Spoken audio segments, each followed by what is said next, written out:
Toward a Vision of Agorist Justice by Wendy McElroy, May 24th, 2019. Quote, "The simplest way of understanding justice is giving people what they deserve. This idea goes back to Aristotle. The real difficulty begins with figuring out who deserves what and why." Michael Sandel.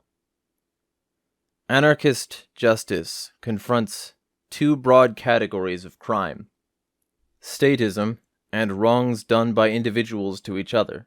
Each requires a different approach. The general approach anarchists take towards state violence was captured by the late Samuel Edward Konkin III, the father of agorism and an old drinking buddy of mine. Samuel epitomized the attitude of this approach by routinely answering his phone with the salutation, "Smash the state." And yet, his lifestyle did not include direct confrontations with authority. Confrontation was the attitude, not the actions.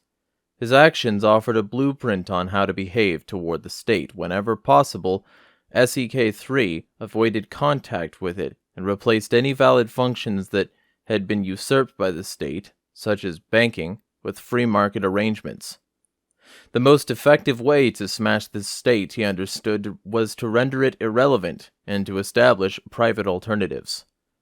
Samuel's lasting legacy to anarchist theory was an economic system called agorism.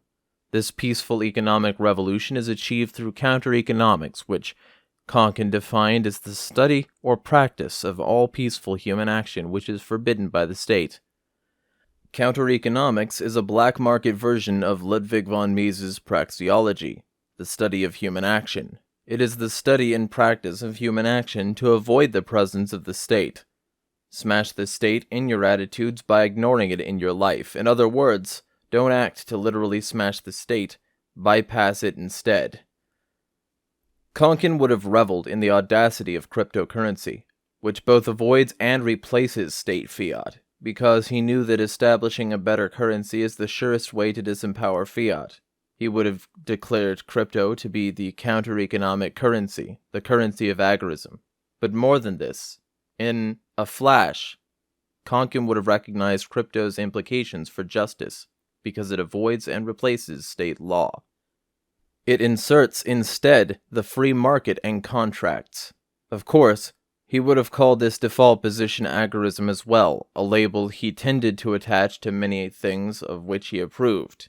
In my mind, I can see Konkin take a swig of the awful black beer he frequented, followed by a drag on his constantly present pipe, before announcing that anarchy had arrived.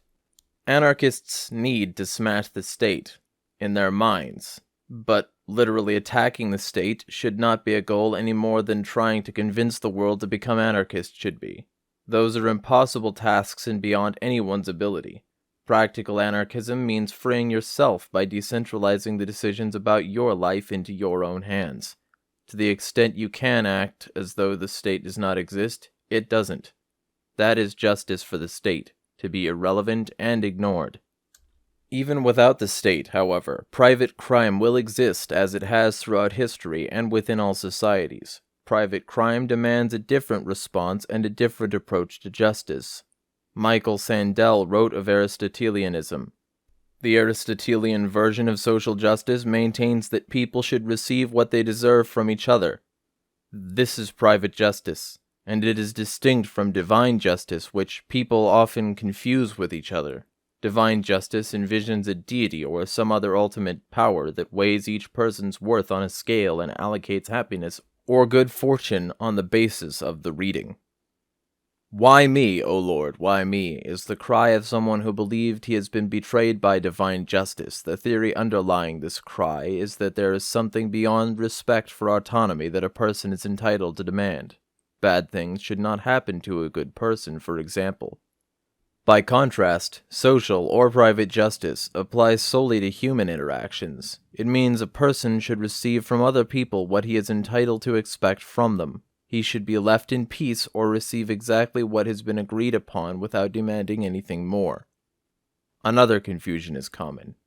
People may or may not be compassionate and pleasant in their dealings. Behavior may or may not be immoral or unfair, uncivil or cruel. But these are not matters of justice. No one has a legal obligation to be kind or civil toward anyone else, and bad manners are not unjust.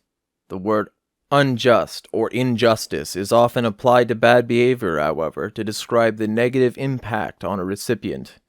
It is a misuse of the word because it confuses justice with morality or good manners. Private justice is nothing more or less than a situation in which everyone receives what they deserve from others, that is, what they have both agreed upon and have a right to expect. The concept of justice usually arises when there is a conflict about whether someone has received what he is entitled to expect. The who in this scenario is twofold: whomever is deprived of what is rightfully his, bodily autonomy, property, or a contracted benefit, and the person who is responsible. The why is because every person is a self-owner against whom no one can properly aggress.